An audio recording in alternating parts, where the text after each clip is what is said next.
Coming up on today's Locked On Big Ten, we've got both our Iowa and Penn State hosts in to talk about the big matchup this weekend, biggest in the Big Ten this year, and of course what it could mean for each program with a win or a loss. Obviously, we'll also get into how each team wins it on the gridiron. You're listening into Locked On Big Ten.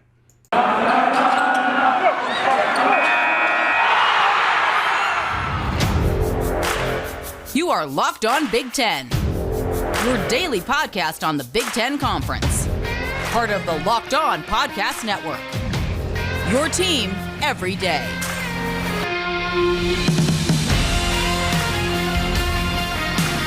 Welcome to Locked On Big Ten, everything you need to know about the Big Ten Conference every single weekday. And thank you for making Locked On Big Ten your first listen every day. We are free and available on all platforms. The show today is brought to you in part by Rock Auto. Amazing selection, reliably low prices, and all the parts your car will ever need. Visit rockauto.com and tell them Locked On sent you. We'll, of course, have more on Rock Auto in just a minute. All right, let's dive right in. Adam. I don't know where I got Adam. Andrew Wade of Locked On Hawkeyes is in with us to talk Iowa's side, while Kevin McGuire, our usual Tuesday co-host from Locked On Nittany Lions, is over with Penn State. They're going to break down the biggest matchup of this weekend here on the show today. I'm going to be quite honest. You'll hear my thoughts on things, but honestly, I let them go. They're the experts here on these two teams. They cover these teams every single day, and they know, quite honestly, more about them than I do. So I let them flex their expertise here on the show and serve kind of like more of a moderator than the expert here on this one. But of course, you'll hear plenty of me on the show, and I'm sure plenty of you are welcome hearing other voices too. But anyway, let's get right into it. Kevin and Andrew, thank them in advance for joining here on the show. You'll listen into the conversation here now. Welcome into Locked On Big Ten. You're listening in to everything you need to know about the Big Ten Conference every single weekday. Our Tuesday co-host, Kevin McGuire from Locked On Nittany Lions, is in. And also joining us on the program today, Andrew Wade of Locked On Hawkeyes, as we get ready to build up to this matchup between Penn State and Iowa this weekend. The number 3 and number 4 teams in the nation in the AP polls. And we'll start there, boys. Welcome to the college football playoff if things ended today, at least according to, again, the AP. They don't decide things, though. How does it feel? Both sides. Let's start with, I guess, you, Kevin, our usual Tuesday co-host. What are the Nittany Lions doing as they get into that top 4? We knew it was going to happen after what happened on Saturday, but where is this program at right now with exactly how close it is? It may be closer than it's been ever since, at least, obviously, this format's been brought in. Yeah, I feel as though Penn State is a team that is gaining more and more confidence every passing week. You know, this is a complete 180 from where they were a year ago. We all know that the 0-5 start last year was dreadful, including a blowout loss to Iowa. And now they've gone 5-0, getting off to a pretty good start. You know, defense is playing really well. The running game, maybe it made some steps forward last week against Indiana. It's still kind of a question mark, I think, going forward. But Sean Clifford, I've said this before, he has been a monumental difference for this Penn State team this season because he is much more confident. He is not making bad mistakes, which he did plenty a year ago, which is why he led to getting benched early on. So I feel as though he's going to have a big test this weekend, and I'm sure we'll get into that. But he has been so much better this year with the way he has seen the field, and he's getting some help from his receivers that are getting a little bit more developed too, including Parker Washington. You know, so there are lots of things that are going well for Penn State, things that may be going a little bit better than expected, some that are not going quite as well as expected. But overall, I mean, things are just falling into place right now, and they look like a well-rounded team. I think that's the most important thing, I think, coming into this matchup this weekend. Yeah, and Andrew, again, thanks for joining us here on the show today. We've seen plenty of really good teams from Kirk Ferentz in his long tenure at Iowa. Does this one feel different? Does it feel like there's something special, a little bit more with this squad right now? It kind of depends. Yeah. So, I mean, each of his teams have had a different, unique flavor to it. So you think of his top teams in the Kirk Ferentz era as 2002, it's probably 2009, 2015. You could probably sprinkle in a couple of Drew Tate years because those are pretty awesome in general, but in a different format. And then this year. And I think when you look at that 2002 team, it was offense. They had a decent defense, but mostly, I mean, the offense was what was kind of catalyst there. 2009, resilient as heck. I guess you could say, and you have Ricky Stanzi who could just lead you back for comebacks for days, and a pretty darn good defense. 2015, that was without, I mean, I don't mean to be rude to the 2015 team. I have LaShawn Daniels joins me every Monday. He's a member of that team. Matt Vandenberg used to join me. He was a member of that team. Probably the least talented 12-0 team in a while, but I mean, they found ways to win. And I think that is something that is a skill and is a talent. And they were close together and close knit. This team, I think, combined a lot of those aspects of all three teams, though. I think the offense, we're seeing it pick up a little bit. Now, there's still some concerns on the offensive line. The running game needs to get going. There's a contingent of Iowa fans who are still holding their breath every time Spencer Petras throws a football. But I think that honestly is you're just not watching the game if you think that at this point, because Spencer has had a pretty solid season. But this defense, I think this is the best defense Kirk has ever had on a top team to this point. And that there's been some really, really good defenses, but what this secondary is doing, and we knew it coming into the season that this secondary was going to be good, but holy hell, it is surpassing my expectations. Tagovailoa, man, he just faced the wrath of the Iowa secondary, and Iowa secondary that literally heard the entire week that Tagovailoa has been doing amazing, and this Maryland offense is explosive, and how are you going to stop them? And Riley Moss, our starting corner after the game, literally came in and said, we were ready for this. We wanted to prove, I mean, he was pissed. Like you could tell after the game, he was pissed off the whole week leading up to that game. So this team's just different, man. I'm excited. I think Penn State's going to be a huge test. But the Big Ten is in a weird spot this year where a lot of teams can beat you on any given week, but not a lot of top end talent, which I think bodes well for both Iowa and Penn State to make a run in a traditionally dominated Ohio State space. Sorry for the incredibly long answer. I just got excited. No, you're good. Of course, that's why we have you on here. Now, it's been, I think, this matchup a really, really fun one to lead up to, not just because, I mean, it's obviously number 3 against number 4 in the country, but as you guys have mentioned, as we've gotten into things here, these two teams are playing exactly the kind of football that they want to play. It's something I mentioned yesterday on the show with Jay, and really that's most, maybe, I don't know about surprising, but it obviously stands out most with what Penn State did last year compared to what they've been able to do here, Kev. Why do you think this team has been able to turn it around so quickly? And we've talked about this a lot before about how this team had the potential. Now they're executing. What has been the key to that? I honestly feel as though we are seeing more and more that last year had to be considered the exception to what Penn State has been doing the last number of years. Getting a chance to get back into a regular, or at least a more regular routine since the second half of last season, I think is a huge difference, because Penn State was so out of sync and so out of sorts in those first 5 games last year because they had to do things a lot differently than they had ever done. And I understand that every team had to deal with it. So I don't think that Penn State should be given an extra excuse compared to what other schools were. Just for whatever reason, Penn State wasn't able to make those adjustments the way that some other teams may have.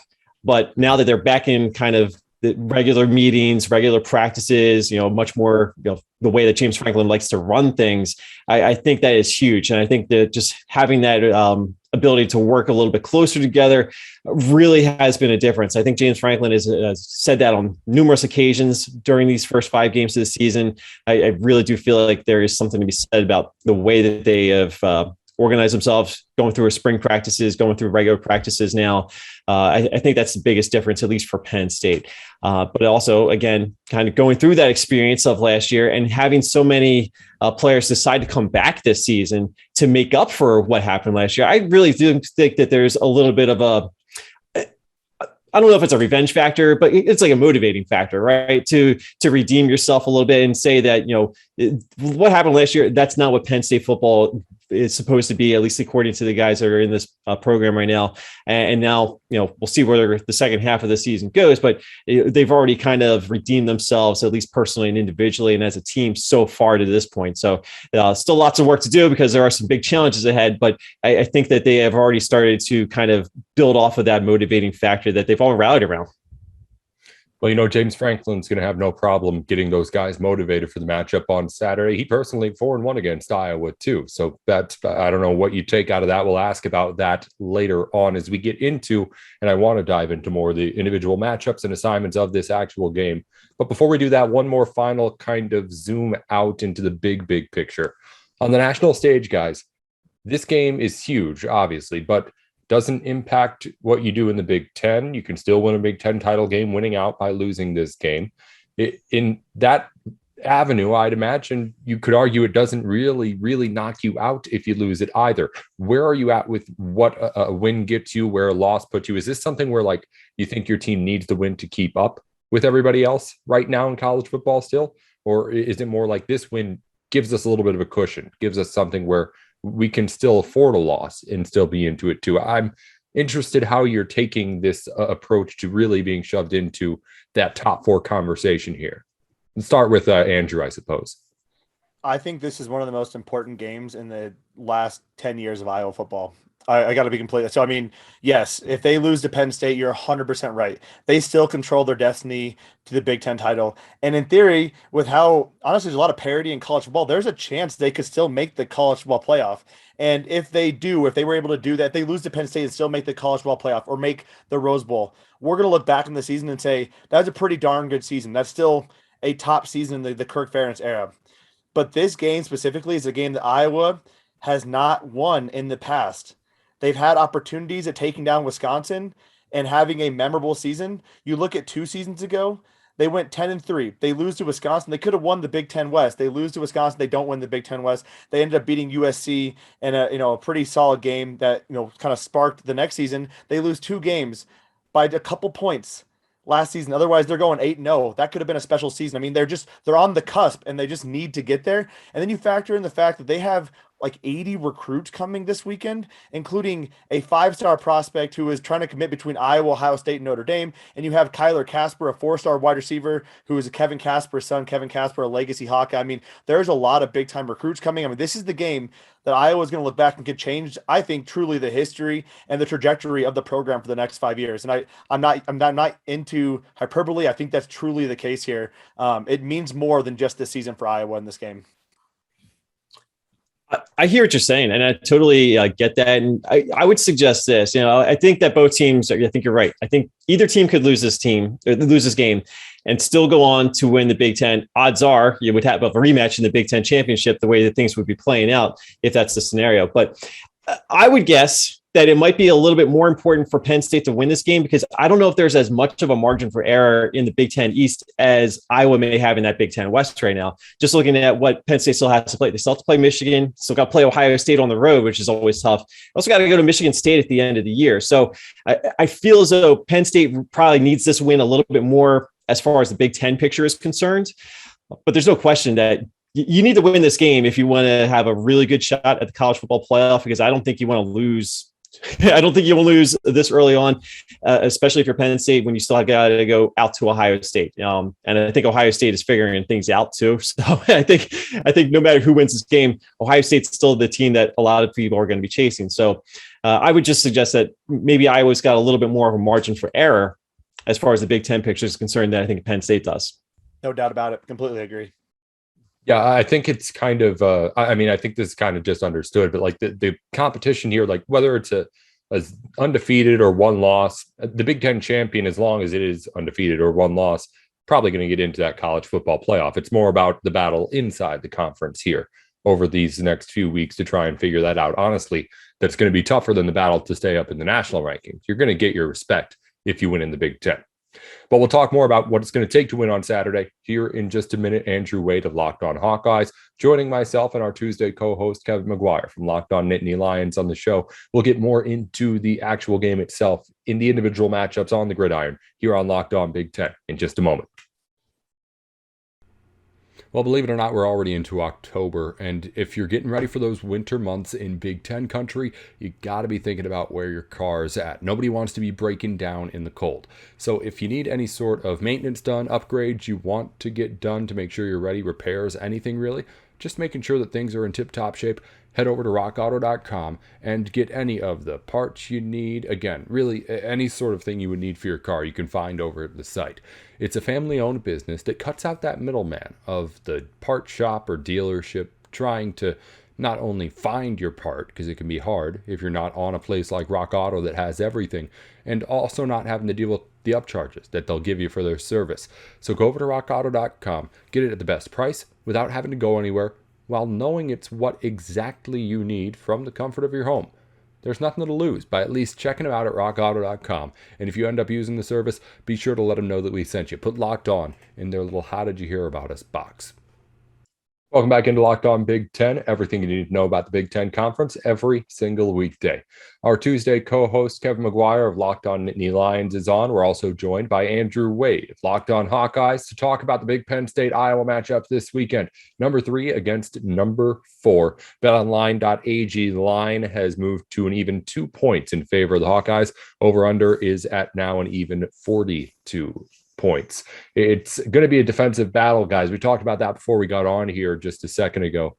But I want to ask just how you think each offense is going to react to the defenses here. I guess we'll talk about your individual offense, I guess. So how do you think each team's going to do against, again, 2 defenses that have been stellar to start this season? They've both been really flexing that muscle against really good talent. We were talking before, like Talia Tungvaloa was statistically the best quarterback in the Big Ten going into last weekend, Andrew. Iowa shut them down. How do you feel like those Spencer Petras is going to be able to do against what the Nittany Lions have?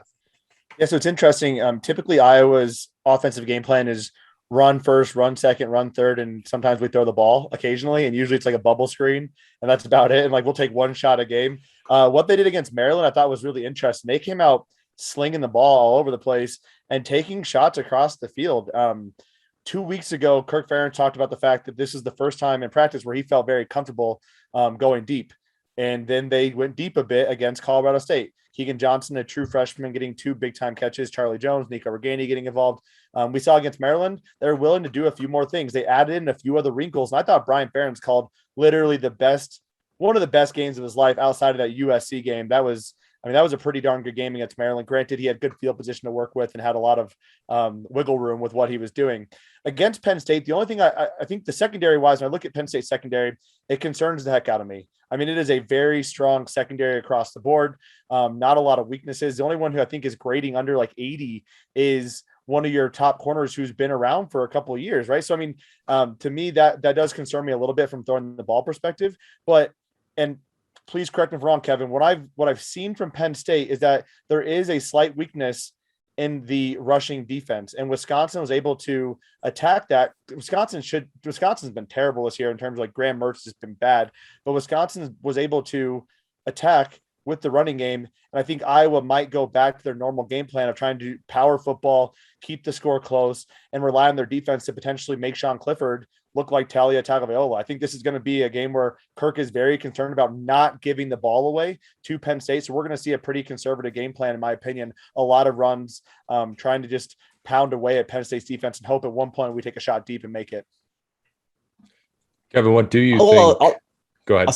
I'll chime in on that. I think you're right, Andrew. I think the biggest weakness that Penn State may have defensively has been the run defense. You mentioned Wisconsin, but go back a couple of weeks ago when they played Auburn. First of all, Tank Bigsby is a monster for Auburn, and he should have been running the football more against Penn State's defense. If they did, they probably get out of there with a win, because I feel like that was what Auburn's key to success should have been. It was for a while until they decided not to do that. So I do feel as though that is an area of concern that Penn State has. And against a team like Iowa, who is going to run the football, that concerns me coming into this game. And it has concerned me from the start of the season. I always feel as though, teams that can run the football well in Penn State are going to grind out some yards, grind out the clock, and can wear down a defense. So they were able to weather the storm against Wisconsin because they made some big plays against a horrible passing game. I don't think that Iowa has a horrible passing game, but I think that it can be a bend but break mentality with this Penn State defense. The question is Iowa able to bend them completely? And that's what you got to figure out. So, running the football, I think, is obviously a key for success for Iowa. And it's got to be the biggest concern, I think, defensively, because I think the secondary, it may not be getting the interceptions that Iowa is, but the secondary is really good. Yeah. I mean, when you look at the stats, I just looked it up real quick. Wisconsin had 180 yards rushing, and Auburn had 182 yards rushing in both those games. Both those games, close games. Heck, that Auburn game, that could have been a whole different story if few plays go a certain way. So that is definitely, I think, the key to success for Iowa's offense is running the ball and Spencer Petras to continue to play clean football. That is a big thing that he needs to do, especially against a strong secondary. Let's go over to the other side, and Sean Clifford has been really good. We've talked about that already, Kevin, on the show before. but this Iowa defense has been outstanding. What do you think the plan of attack for James Franklin will be in this matchup on the road? I don't know if they're going to change up too many things with their basic philosophy. This is still an offense that's going to take their deep shots. All right. And even against as talented a secondary as this Iowa team has, I still think you have to take your chances because that has been their bread and butter. And when you have receivers like Jahad Dotson, Parker Washington's been having a really good season as well. Keandre Lambert-Smith can get open too.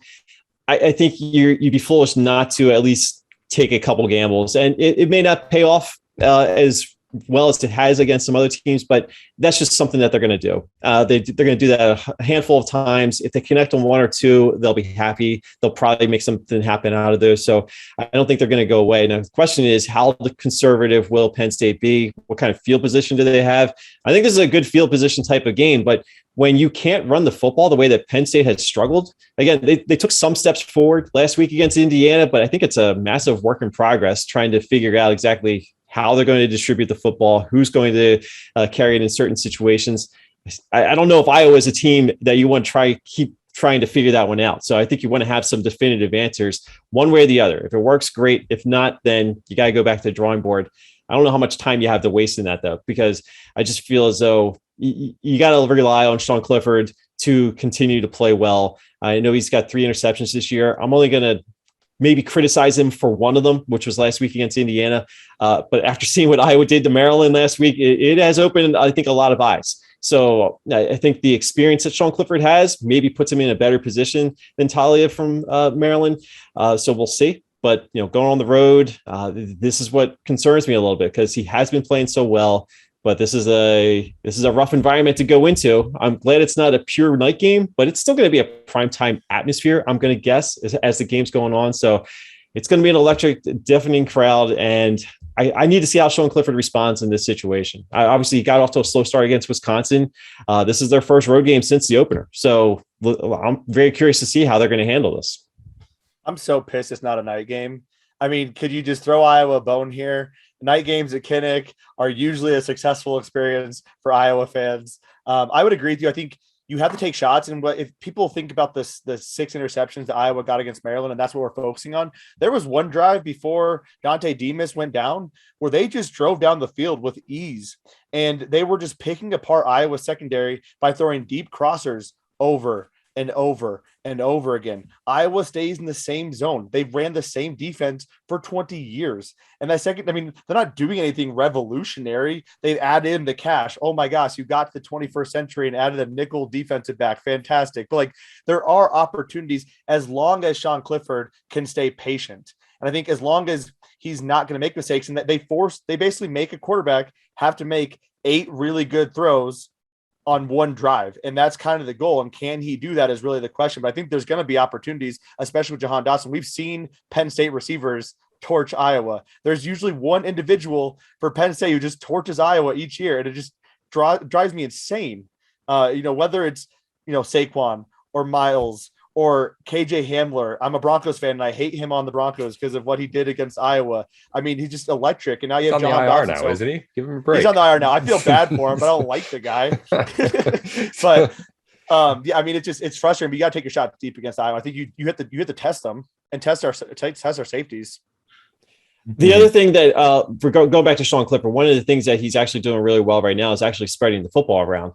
It took him a couple of games before they really got the tight ends going, but I feel like they now have options where they can, Sean Clifford can run around a little bit. And if he does so long enough, one of those guys is going to get open, whether it's a wide receiver or a tight end. Somebody getting open, I think, has been a key. There have been so many plays this year where Sean Clifford, he looks at what's going on the field, doesn't see anything he likes. So he moves around until somebody gets open and receivers are getting open. So if that comes into play here, how much time does Sean Clifford have to extend a play? That's another thing that I'm very curious to see, because I don't know if Iowa's defense is going to give them as much time as some of these other teams that Penn State has played. Mm-hmm. I think bottom line is I just feel like both of you would agree. You'd be pretty surprised if your team just came out and lit it up, right? Yeah. Well, let's talk a little bit just kind of before we go about what you want to happen here on both sides. We'll start again with Kevin on the way out. if Penn State wins this game, how does it happen? What kind of game are the Nittany Lions playing? What ends up leading to you feeling really good about a big win on the road in Iowa? If Sean Clifford doesn't throw an interception, I think they win. As simple as that. This is a defense that has been picking everybody off, but if Sean Clifford can somehow avoid making that kind of error, I think they've got an excellent chance to win this, because I do feel like this offense is going to find, I don't know if they're going to find too many big plays, but they're going to find enough consistent plays where they can move the ball downfield. They've got a pretty good kicker right now from long range, and Jordan Stout, their co-Big Ten Special Teams Player of the Week for the second time already this season. He's also a really good punter. So I mean, if this is going to be a field position game, I like Penn State's chances as long as Sean Clifford isn't picked apart. If he throws one interception, I would deal with that. But if he throws zero, I don't think there's any way that Penn State gets out of this with a loss. I mean, when you look at the two games Iowa struggled in the most, which is sadly Colorado State and Kent State, Iowa didn't have an interception. So when you look at what happened in Indiana, Iowa State, and Maryland, Iowa is forcing turnovers. Now, granted, Colorado State, there was about 10 balls that hit off our hands that we probably should have caught, but nevertheless, it didn't happen. So I agree. I mean, I think it's really a matter of who has the most turnovers, because Spencer Petras has done a really good job of protecting the football to this point. We had some fumble issues early on, but we've gotten rid of that. I think it seems like we've gotten rid of it at least. Sean Clifford has played really well this year, but I remember last year, I mean, he did not look like the same quarterback last year with the new offensive coordinator, new system, I believe. Just didn't look the same. So, I mean, I agree. I think it's maybe less about if he throws one interception and more about who throws the most interceptions. They are losing this game, because it is going to be field position, and that's going to be the turning tide of this game, because we also have a fantastic punter. Torrey Taylor can boom the ball. Caleb Shudock is arguably better than Keith Duncan, who was an All-American, should have won the Lou Groza Award, and I will forever hate the glasses guy from Georgia. Gosh, what is his name? Rodrigo Blankenship. Yeah. I hate him forever. I'll never like that guy. He stole the Lou Groza Award from us, but Caleb Shudock is arguably better than that. So I think special teams wise, it's the same. Defense, we have very good defenses. It's which offense doesn't screw it up for it. Pretty much. It's going to be a low scoring game. So I think that it's very key. Whichever offense makes the fewest mistakes, I think is going to have a serious advantage, because these defenses on both sides are not going to give up a whole lot. So you got to take advantage of whatever field position you can. And, it wouldn't be a Big Ten game if we weren't talking about punters, right? So that's going to be a bit of a factor here in this game. I was going to say, we'll get the bonus episode out, history of Big Ten special teams, and the award stuffs behind them too, at some point in the next couple of weeks with Andrew and you guys. It's going to be a really good game, everyone. It's just a matter of it. Obviously, huge implications nationally, obviously huge implications for both of these programs and the rest of the season going into the college football playoff. I may even ask you guys to come on again at some point before the week's over, or maybe on the Saturday after, get instant reaction at some point, because this is just, again, a huge game, maybe the biggest of the year so far in all the Big Ten for sure, maybe all of college football. And I'm, again, thankful to have both of you come on to talk on it with us on Locked On Big Ten. Kevin, you're here with us every Tuesday. Andrew, you're here with us special today to talk about the Iowa game. Appreciate you coming on. Remind the people where they can hear and get all of your stuff. Yeah, you can find us on Twitter at Locked On Iowa, and every podcast platform, Locked On Hawkeyes, and on YouTube as well, Locked On Hawkeyes. Special shout out to LaShawn Daniels, former Iowa running back, joining us every single Monday to break down the game with us. So that's where you got us at. Yeah, that's really cool. Go ahead and give them a listen. And again, subscribe wherever you get your podcasts. Kevin, same for you. Locked On Nittany Lions is every day too. Where can people get to all of your work? You can follow us on Twitter at Locked On Nittany. And of course, we're also on YouTube. So give our YouTube channel, give a follow, subscribe, give a thumbs up, leave the comments down below on the videos. And of course, we're available on every podcasting platform as well. So however you get your podcasts, follow us, subscribe to us. It's totally free to do so. Leave those ratings and reviews coming in. It's the best way to show your support for the podcast. And, I'm sure Andrew's going to say the same thing, but we've got a lot to talk about this week. And, Andrew and I are going to do a little crossover later this week too. So you want to make sure you're tuned in for all of our coverage across all the platforms. It's going to be a lot of fun. Yeah, there you go. I mean, this week more than any, you want to be able to be in tune on those teams. So go ahead and give those guys a follow. Thanks again, guys, for coming on. I'll be back on in just a minute to wrap things up here on Locked On Big Ten. Sweatblock is the #1 product on Amazon in the antiperspirant category, and with good reason. The stuff just flat out works. Now, you're thinking antiperspirants, obviously deodorants, and Sweatblock has them. They've sent some over here. I've been using it just because, everyone uses deodorant. And again, stuff really works. It feels good putting it on. It's not like sticky or anything like that. I hate when that stuff's uncomfortable, and it keeps everything dry all day long. I don't have to think about any of that kind of stuff. If you're someone who just sweats a lot or just doesn't want to have to, again, worry about ever having to have sweaty underarms on even the hottest of days or wearing any sort of outfit, you can go over to Sweatblock, try out their deodorants, their wipes, which can help keep your underarms dry for up to a week just with one single wipe under the arms. It's really magical stuff, and it works wonders. Try it out at sweatblock.com with our promo code LOCKEDON for 20% off, or go on Amazon or your local CVS. That's Sweatblock. Really, the best stuff for your antiperspirant. Try it out. Just give it a try. Give it a switch. If you've ever had really any problems with anything you're using now, you won't have them with Sweatblock.